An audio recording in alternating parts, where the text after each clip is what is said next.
नमस्कार, मैं रचना शर्मा चढ़ती कला टाइम टीवी देख रहे सभी दर्शकों का स्वागत करती हूं। आप देख रहे हैं हरियाणा के समाचारों की शुरुआत से पहले एक नजर आज की मुख्य सुर्खियों पर।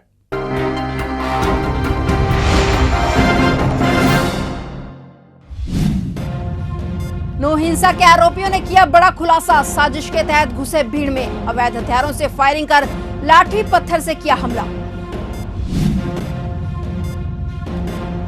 हरियाणा में सीईटी परीक्षार्थियों के लिए बड़ी राहत, रोडवेज बसों में कर पाएंगे फ्री सफर।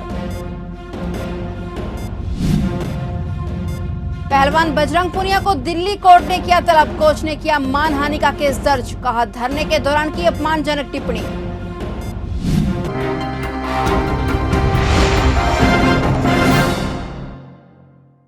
और अब समाचार विस्तार से।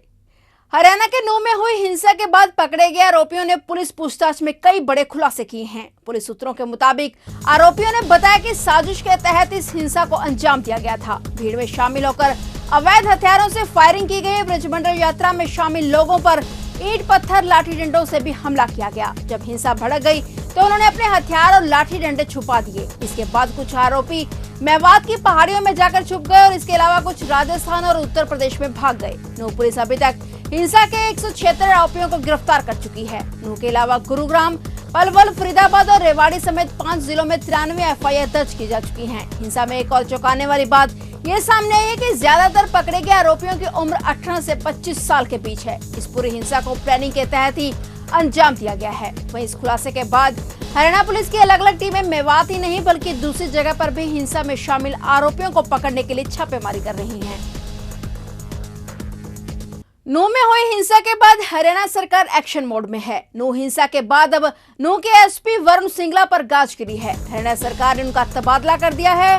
वरुण सिंगला की जगह नरेंद्र बिजारनिया को नूह का एसपी बनाया गया है। बिजारनिया पहले से ही नूह की कमान अस्थायी तौर पर संभाल रहे थे। वरुण सिंगला के छुट्टी पर होने के चलते पहले ही नरेंद्र बिजारनिया को भिवानी से नूह भेजा गया था, लेकिन वरुण सिंगला अब वापस ड्यूटी पर लौट आए हैं, इसलिए अब नरेंद्र बिजारनिया की स्थायी नियुक्ति के आदेश जारी कर दिए गए। सिंगला को भवानी भेजा गया है। बता दें कि नूह में हुई हिंसा के बाद अब भी वहां पर हालात तनावपूर्ण हैं। हरियाणा के गृह विभाग के अतिरिक्त मुख्य सचिव टीवीएसएन प्रसाद ने कहा है कि नूह में साइबर थाना पर किया गया हमला देश और प्रदेश की सुरक्षा पर बड़ा हमला हो सकता है। इसकी गहन जांच की जाएगी। नूह में स्थायी तौर पर रैपिड एक्शन फोर्स का एक केंद्र बनाया जाएगा। गृह विभाग के अतिरिक्त मुख्य सचिव टीवीएसएन प्रसाद ने चंडीगढ़ में पत्रकार वार्ता के दौरान नूह के मामले में मीडिया से भी सहयोग की अपील करते हुए कहा कि समाज में शांति बहाली के लिए मीडिया भी सकारात्मक भूमिका निभाए। उन्होंने बताया कि नूह में धार्मिक यात्रा पर हुए हमले के बाद जो हालात बने हैं उसमें अभी तक कुल 93 एफआईआर दर्ज की गई हैं और 176 लोगों को गिरफ्तार किया गया है। उन्होंने नूह और आसपास के जिलों में स्थिति को पूर्ण रूप से नियंत्रण में होने की बात कही और प्रबुद्ध जनता से भी आह्वान किया कि किसी प्रकार की धमकी देने वाले और शांति फैलाने की साजिश रचने का शक होते ही पुलिस के 112 नंबर पर तुरंत डायल करें। पुलिस तुरंत ही कार्रवाई करेगी। उन्होंने बताया कि हरियाणा के डीजीपी स्वयं नूह और प्रभावित क्षेत्रों में जाकर स्थिति की मॉनिटरिंग कर रहे हैं। फिलहाल शनिवार तक इंटरनेट सेवा बंद की गई है और इसके बाद हालात की समीक्षा करके आगे की रणनीति तय की जाएगी।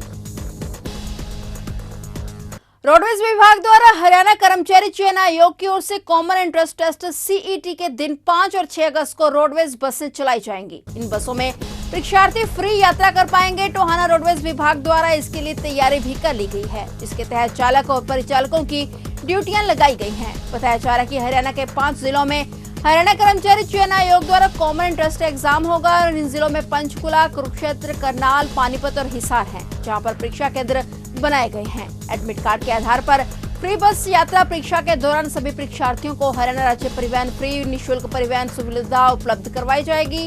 इसके लिए सभी परीक्षार्थियों के पास प्रवेश पत्र यानी एडमिट कार्ड होना जरूरी है। महिला परीक्षार्थियों के साथ सहायक के तौर पर एक पारिवारिक सदस्य को भी फ्री परिवहन सुविधा मिलेगी।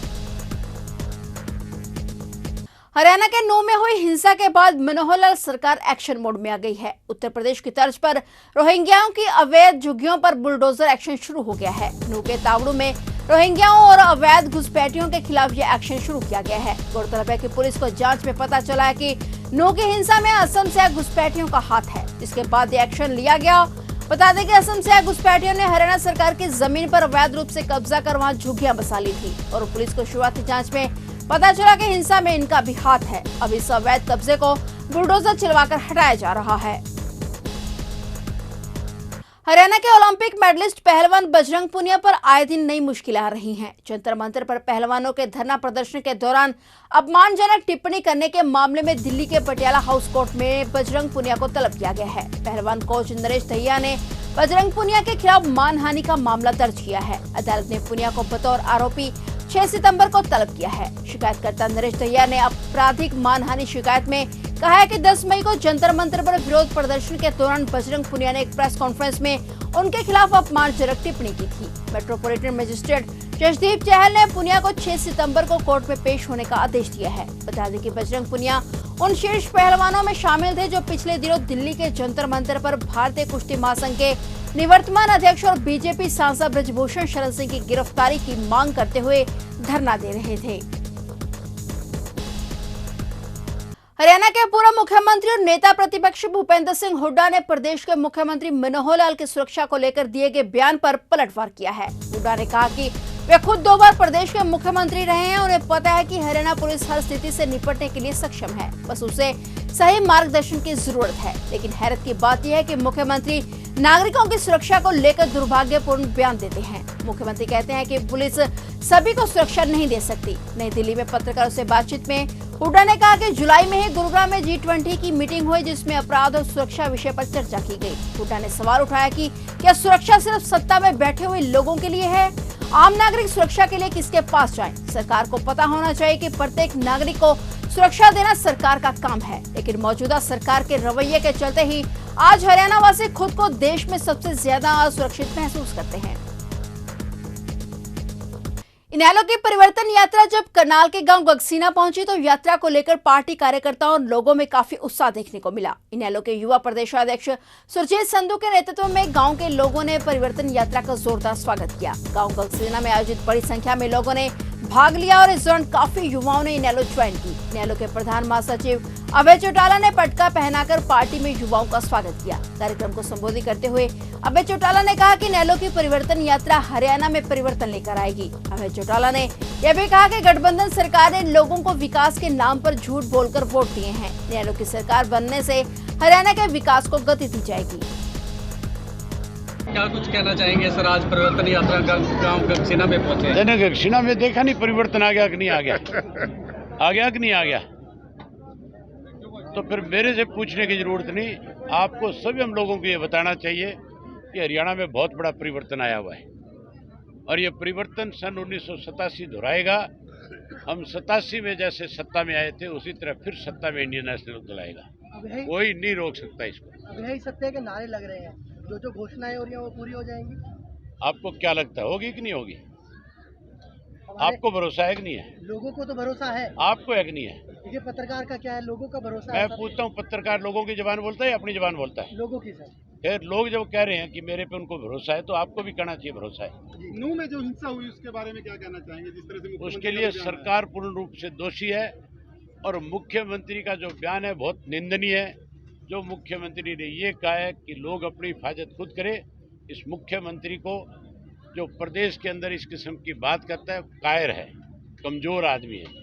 जो कायर और कमज़ोर होते हैं वो इस किस्म की बात करते हैं। ये हमारे प्रदेश को बर्बाद करना चाहता है।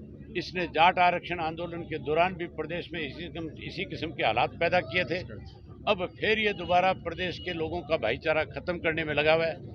ऐसे व्यक्ति से सावधान रहना चाहिए और लोगों को ऐसे व्यक्ति को हर हालत में सबक सिखाना चाहिए। किसकी साजिश मानते हैं ये? सरकार की साजिश है। अभी आपको नहीं पता चला अभी किसकी साजिश है? जो सरकार फेल हो चुकी है, जिस सरकार ने ये मान लिया सब हमने भी हम लोगों की हिफाजत नहीं कर सकते, उसी का षड्यंत्र है। हरियाणा के करनाल में एंटी करप्शन ब्यूरो टीम ने नीलोखेड़ी चौकी इंचार्ज को 80,000 रुपए की रिश्वत लेते हुए चौकी में ही रंगे हाथों गिरफ्तार किया है। उसने 1 लाख रुपए की रिश्वत की मांग की थी और जानकारी के मुताबिक लुधियाना निवासी शिकायतकर्ता का नीलोखेड़ी के कुछ लोगों से लेन देन को लेकर झगड़ा हो गया था। इस मामले में जनवरी में शिकायतकर्ता के खिलाफ मामला दर्ज किया गया था और इस मामले में चौकी प्रभारी एएसआई संजय कुमार पीड़ित की बहन और उसके पिता को फंसाने और जेल भिजवाने का लगातार दबाव बना रहा था। इसके लिए एएसआई ने शिकायतकर्ता से कहा था कि वह डिस्क्लोजर रिपोर्ट में उसकी बहन और पिता का नाम नहीं जोड़ेगा। इसकी एवज में इंचार्ज ने पीड़ित से 1 लाख रुपए की डिमांड की थी। एएसआई के लगातार दबाव बनाने से शिकायतकर्ता काफी दुखी हो गया था। इसकी सूचना शिकायतकर्ता ने एंटी करप्शन ब्यूरो टीम को दी। टीम ने शिकायतकर्ता को 80,000 रुपए लेकर संजय कुमार को देने के लिए भेजा। नोटों पर पाउडर लगा हुआ था। जैसे ही एएसआई ने रकम पकड़ी तो टीम ने उसे रंगे हाथों दबोच लिया। रादौर के गांव जोटलाना में करनाल यमुनानगर मार्ग पर एक ट्रैक्टर ट्रैली ने ट्रक में टक्कर मार दी, जिससे ट्रक का अगला हिस्सा क्षतिग्रस्त हो गया। इस दुर्घटना में ट्रक चालक भी घायल हो गया और वहीं ट्रक के साइड से गुजर रहा एक बड़ा ट्रक भी दूसरी साइड में फंस गया। इससे सड़क पर लंबा जाम लग गया। जाम की सूचना पाकर पुलिस मौके पर पहुंचे। ट्रक को साइड कर यातायात सुचारू किया गया। ट्रक चालक के अनुसार वो ट्रक को सहारनपुर से मैदा लोड करके गुजरात के एक शहर में लेकर जा रहा था। जैसे ही वह नांगल गांव के पास पहुंचा तो आगे से आ रहे एक ट्रैक्टर ट्राली चालक ने ट्रक को टक्कर मार दी और मौके से फरार हो गया। फिलहाल पुलिस ने मामला दर्ज कर तफ्तीश शुरू कर दी है। तो ये थे हरियाणा के समाचार और नए समाचारों के साथ फिर से हाजिर होंगे। तब तक के लिए देखते रहिए चढ़ती कला टाइम टीवी।